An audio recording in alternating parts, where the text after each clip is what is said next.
Hello students, मैं हूं आपका योगेंद्र सर और स्वागत करता हूं आपके अपने यूट्यूब चैनल जिसका नाम है ज्ञान सिखा इंग्लिश क्लास। स्टूडेंट्स, आज की वीडियो में हम इन्फिनेटिव का सेकंड पार्ट लेकर आए हैं, बेयर इन्फिनेटिव। ठीक है, इसके पहले वाले वीडियो में हम लोगों ने पढ़ा था इन्फिनेटिव। अब जिन लोगों ने इन्फिनेटिव नहीं पढ़ा है वो प्लेलिस्ट में जा करके देखें, इन्फिनेटिव का वीडियो है वहाँ से जा करके देख लें। थोड़ा सा मैं बता दे रहा हूँ, इन्फिनेटिव के लिए हम क्या बताए थे हम कि इन्फिनेटिव जो होता है वो क्या होता है। इन्फिनेटिव जो होता है वो टू प्लस वर्ब का फर्स्ट फॉर्म। अगर टू प्लस वर्ब का फर्स्ट फॉर्म कहीं लिखा है तो यही इन्फिनेटिव है। क्या है? इन्फिनेटिव। ठीक है, इन्फिनेटिव को हम लोग वर्बल नाउन कहते हैं। क्या कहते हैं?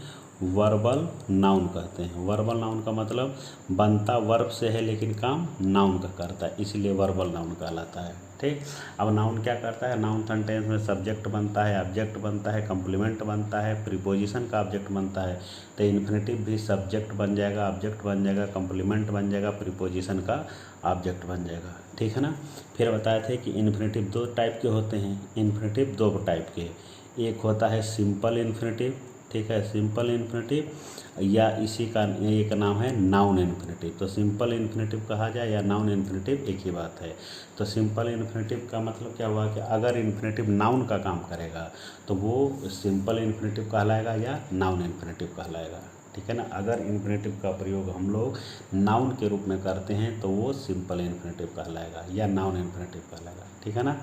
लेकिन अगर इन्फिनेटिव किसी सेंटेंस में इन्फिनेटिव एडजेक्टिव का काम करे, किसका काम करे? एडजेक्टिव या एडवर्ब का काम करे, तो फिर उसको जिरंडियल इन्फिनेटिव कहेंगे। क्या कहेंगे? जिरंडियल इन्फिनेटिव। अब जैसे मान लीजिए लिख दिया जाए टू वर्क इज वर्शिप। ठीक है ना। अब यहाँ पर देखिए इन्फिनेटिव का प्रयोग सब्जेक्ट के रूप में है, सब्जेक्ट के स्थान पे लिखा है, सब्जेक्ट के रूप में है, ये आपका सिंपल इन्फिनेटिव है। ठीक है ना। और देखिए और अगर मान लीजिए हम लिखते हैं I have no money to spend.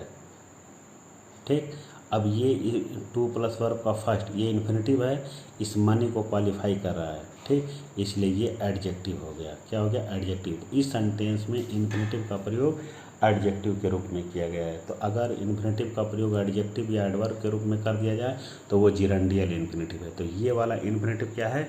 जिरंडियल infinitive है। क्या है? Noun infinitive. ठीक है ना। चलिए, तो वो ये तो हो गया। तो इन्फिनेटिव का मतलब क्या हुआ? टू प्लस वर्ब का फर्स्ट, इसको हम लोग फुल इन्फिनेटिव कहते हैं। क्या कहते हैं? Full infinitive. ठीक, और देखिए और हम क्या पढ़ रहे हैं? बेयर इन्फिनेटिव पढ़ रहे हैं, बेयर इन्फिनेटिव। तो बेयर का मतलब होता है विदाउट। बेयर का मतलब क्या होता है? विदाउट। विदाउट का मतलब होता है बगैर। बगैर का मतलब होता है बिना। ठीक है ना। देखिए इस टू प्लस वर्ब का फर्स्ट इन्फिनेटिव कहलाता है। इसमें ये जो टू है ये इन्फिनेटिव का चिन्ह है। क्या है? इन्फिनेटिव का चिन्ह, यही इन्फिनेटिव है इसमें। ठीक है ना। तो bare infinitive, bare infinitive, bare infinitive. ठीक है ना। अभी क्या बताए हैं कि बेयर का मतलब क्या होता है? विदाउट। बेयर का मतलब विदाउट, और इसमें इन्फिनेटिव कौन है? टू। क्या है? टू। तो इसका मतलब कि विदाउट टू, बिना टू के।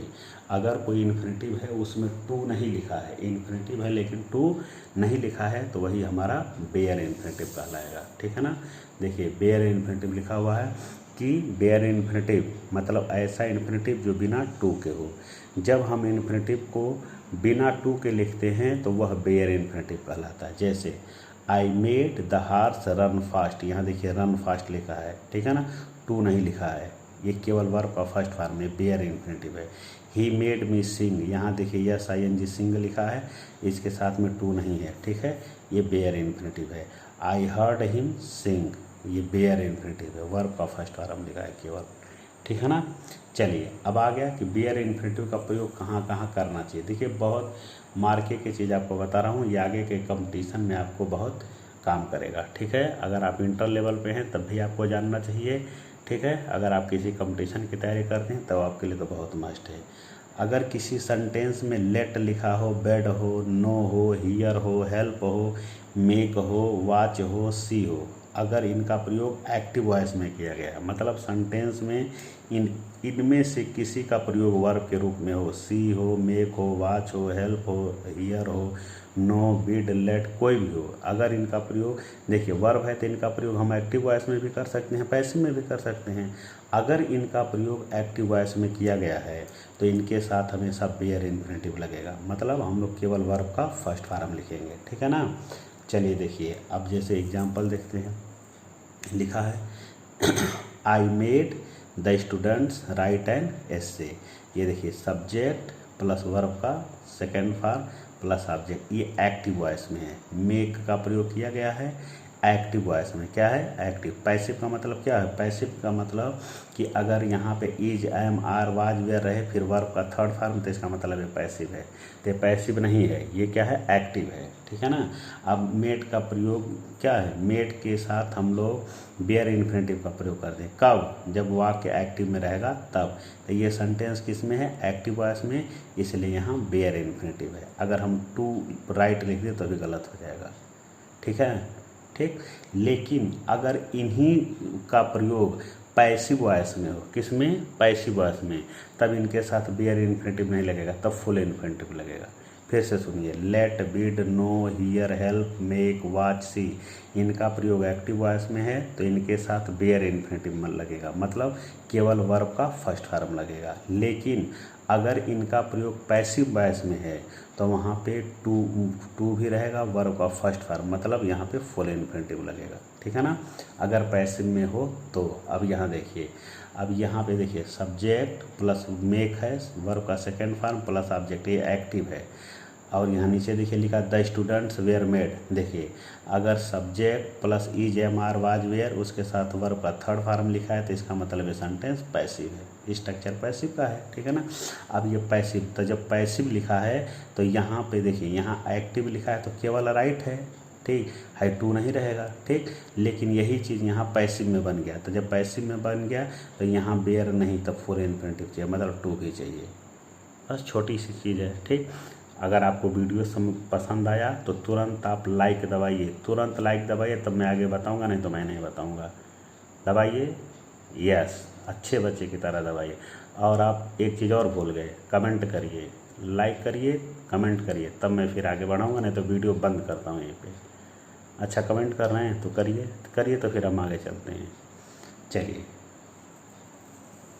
नेक्स्ट देखिए, लेट के साथ हमेशा बेयर इन्फिनेटिव आता है, ठीक, चाहे इसका प्रयोग एक्टिव वॉइस में हो और चाहे इसका प्रयोग पैसिव वॉइस में।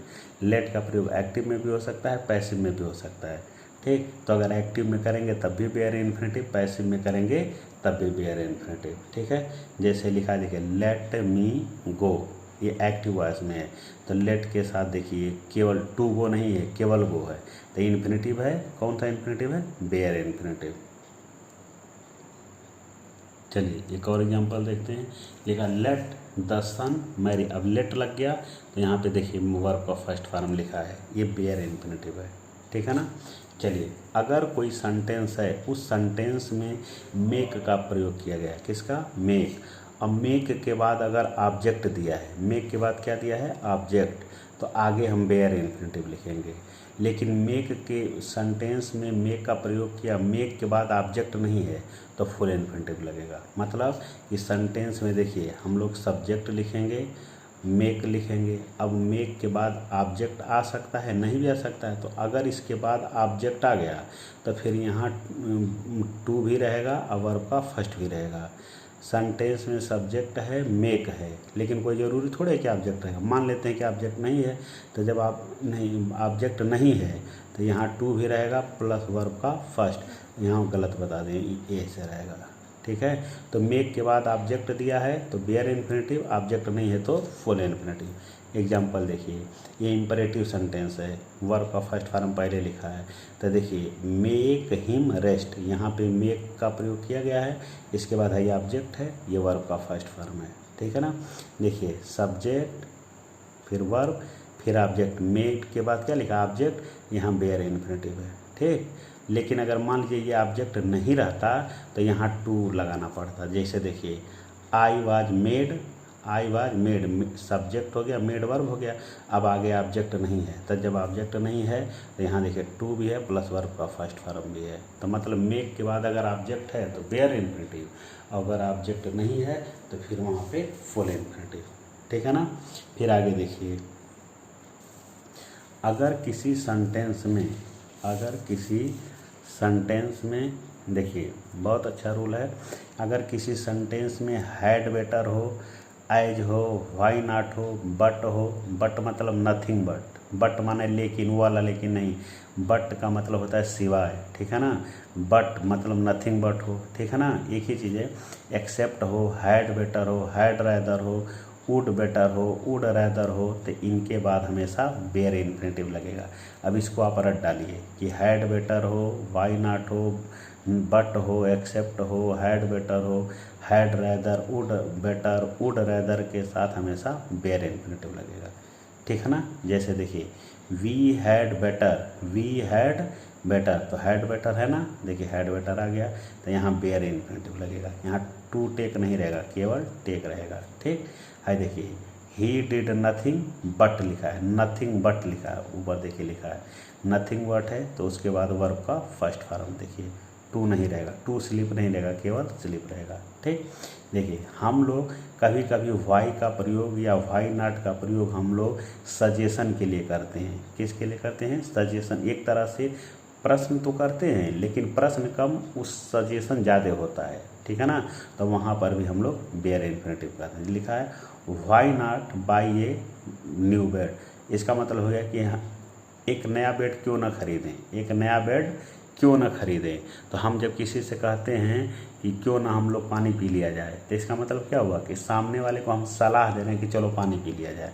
तो वही लिखा है कि क्यों ना एक नया बेड ले लें, तो इसका मतलब वो सामने वाले को सलाह दिया जा रहा है कि चलो एक बेड ले लेते हैं। तो उसके लिए कौन सा वर्ड किए हैं, यूज किए हैं वाई नॉट।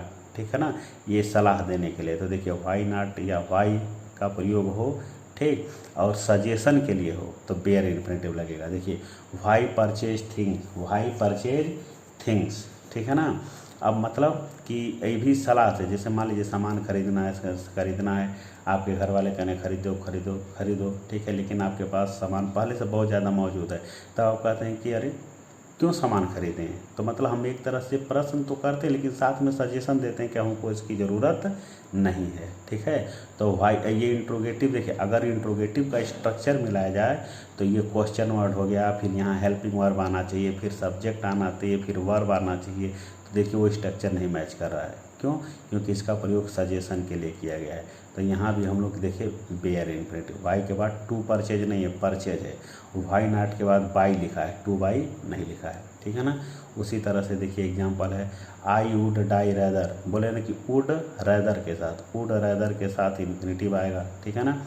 वुड रैदर हुआ या रैदर देन हुआ, सबके साथ देखिए ऊपर लिस्ट है। तो आई वुड रैदर लिखा है, ठीक है, देन लिखा है, तो यहाँ देखिए डाई आ गया, वर्ब का first form. He would rather लिखा है तो वर्ब का first form. I would prefer लिखा है, वर्ब का फर्स्ट फॉर्म। ठीक है, वर्ब का फर्स्ट फॉर्म। ठीक है। अगर देखिए आई वुड प्रेफर है तो यहाँ इन्फिनिटिव लगेगा। ठीक है, लेकिन यहाँ पर वुड हेल्पिंग वर्ब है, प्रीफर आपका मेन वर्ब है। लेकिन अगर किसी सेंटेंस में हम वुड ना लगाएं, केवल डायरेक्ट इसको लगाएं मेन वर्ब को, ठीक है ना, तो प्रीफर एक ऐसा शब्द है कि प्रीफर के बाद देखिए प्रीफर के साथ हमेशा टू लगता है। क्या लगेगा? टू। ठीक है ना। तो टू के साथ यहाँ पर हम लोग वर्ब का आईएनजी फॉर्म प्रयोग करते हैं। क्या प्रयोग करते हैं? वर्ब का ING form. To plus verb का फर्स्ट नहीं लगाना चाहिए। ठीक है ना। चलिए देखिए I prefer playing to sleeping, ऐसे नहीं लिखना चाहिए कि I prefer to play to sing, ये नहीं लिखना चाहिए। ठीक है ना। जी वर्ब में आईएनजी जोड़ करके लिखना चाहिए। ठीक है ना। देखिए वही ऊपर वाला एग्जाम्पल है, I would prefer play, I would better play, I would rather play. तो वुड रैदर हुआ, वुड बेटर हुआ, वुड प्रीफर हुआ, सबके साथ लगेगा बेयर इन्फिनिटिव। क्या लगेगा? Bare infinitive. देखिए एक बार पीछे भी ये आया था बट, नथिंग बट, ये वही वाला रूल है। देखिए अगर कोई सेंटेंस में क्वेश्चन आपको आ गया बट दिया हो या देन दिया हो तो उसके बाद हम बेयर इन्फिनेटिव लगाते हैं। जैसे लिखा he did nothing but dot dot किया है। अब ऑप्शन है कि या तो यहाँ हम वेस्ट भरें, WST, waste, wasted, to waste, wasting, यहाँ पे कौन सा फार्म सही होगा। तो देखिए नथिंग बट पीछे आया था, ठीक है। अगर बट के बाद अगर हमको वर्ब भर नथिंग हो या ना बट से, देखिए अगर बट है आगे हमको वर्ब लिखना है तो फिर हमको बेयर इन्फिनेटिव लिखना पड़ेगा। क्या लिखेंगे? बेयर। तो बेयर इन्फिनेटिव कौन होगा? ये वेस्ट, WASTE, ठीक है ना। उसी तरह से देखिए I would die rather than लिखा है। अब आपके सामने ऑप्शन है die, died, to die, die, ठीक है। तो देन के बाद हमेशा बेयर इन्फिनेटिव, तो क्या होगा? डाई, ठीक है। फिर ये देखिए ये पीछे हमको लग रहा है कि आया था हैड बेटर हुआ, वुड सूनर हुआ, हैड सूनर हुआ, रेदर देन हुआ, सूनर देन हुआ, सबके साथ हम लोग बेयर इन, ये सब रटने वाली चीज़ है। ये खास करके कंपटीशन के लिए, जितना चीज़ है सब कंपटीशन के लिए, ये 9th 10th के लिए नहीं है, ठीक है ना। ये इंटर से ऊपर के लेवल के लिए, ठीक है। तो ये रट डालिए कि इसके बाद हमेशा बेयर इन्फिनेटिव आएगा। जैसे ही हैड बेटर, अब हैड बेटर दे दिया है तो हैड बेटर के बाद हमेशा वर्ब का फर्स्ट, देखिए वर्ब का फर्स्ट, ठीक। अगर यहीं टू लगा दिया जाए तो फिर गलत हो जाएगा। ओके, चलिए देखिए उसी तरह से इसको देखिए लिखा है कि नीड और डेयर, नीड और डेयर के साथ फुल इन्फिनेटिव और बेयर इन्फिनेटिव दोनों लगता है। फुल इन्फिनेटिव और बेयर इन्फिनेटिव दोनों लगता है, ठीक है ना। अब देखिए कि नीड और डेयर, अगर इनका प्रयोग हम लोग मॉडल एक्सिलरी के रूप में करें, क्या करें? मॉडल एक्सिलरी में, तो इनके साथ बेयर इन्फिनेटिव आएगा। क्या आएगा? बेयर इन्फिनेटिव, ठीक है ना। और अगर नीड और डेयर का प्रयोग हम लोग मेन वर्ब के रूप में करें तो इनके साथ फुल इन्फिनेटिव आएगा। अब एग्जांपल देखिए लिखा है यू नीड नॉट वरी, ठीक है ना। इसमें नीड नॉट वरी, ठीक है ना, नीड नॉट वरी। अब यहाँ पे नीड देखिए आपका यहाँ पे मॉडल एक्सिलरी के रूप में किया गया है। किस रूप में? मॉडल के रूप में। तो अगर बोले हैं क्या कि नीड और डेयर के साथ फुल इन्फिनेटिव भी आ सकता है, बेयर इन्फिनेटिव दोनों आ सकता है, ठीक है ना। तो अगर इनका प्रयोग मॉडल एक्सिलरी के रूप में होगा तो बेयर इन्फिनेटिव आएगा। तो यहाँ पे ये मॉडल है, ठीक है ना।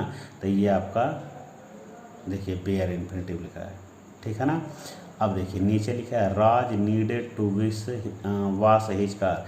नीड का सेकेंड फॉर्म हो गया नीडेड, तो सेकेंड फॉर्म किसका बना था? मेन वर्ब का। ये देखिए ये मेन वर्ब नहीं है, यहाँ पे नीड मेन वर्ब है।